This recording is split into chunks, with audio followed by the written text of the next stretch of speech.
We should explain that the area containing the Sumerian city-states was called Sumer and was not a country with boundaries as we know it. To the north was an area called Akkad.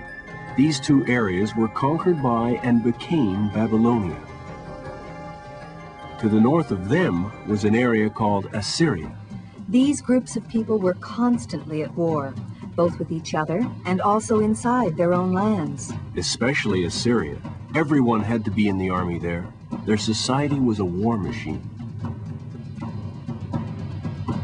The only city which did not involve itself in war was Nippur, a religious center worshipping the goddess Inanna, to which all the city-states came to settle their disputes. Our United Nations. Sort of.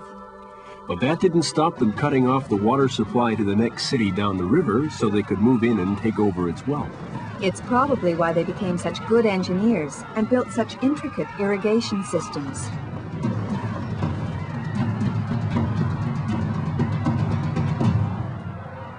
What did they do for relaxation?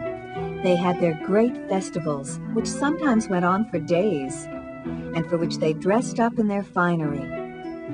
Jewelry and makeup were worn by men and women, if we are to believe the evidence of some of the grave findings. They used files, tweezers, perfume, and makeup jars.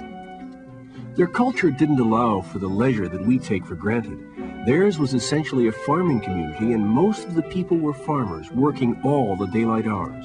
Their craftspeople and merchants, however, made up what we might call a middle class, and their professionals were doctors, scribes, and architects. At the highest level were priests and priestesses, kings and queens. Their doctors always attended in pairs, one to give advice based on what he'd learned about medicines, and there was a long list of them. And the other to magic the disease away by supernatural means, and he or she had an impressive list of spells. Science and religion in harmony. Their clothes are interesting. They seem to have favored a sort of grass skirt. Later, when they understood how to make cloth, the skirt became long for both women and men.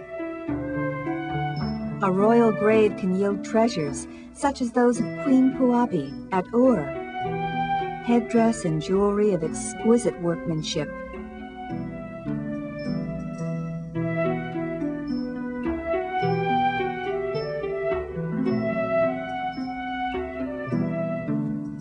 A golden goat climbing a tree. The harp, decorated with a bull's head, tells us what her favorite music must have been. Storytelling was one of the entertainments at court, and the bards or poets who told the tales were looked on with respect, and always accompanied themselves with a lyre or harp. Later, these stories became myths and were written down, and we can still read them. Gilgamesh was a hero like the Greek Heracles, who became the Roman Hercules. He had the most exotic adventures while looking for the secret of immortal life.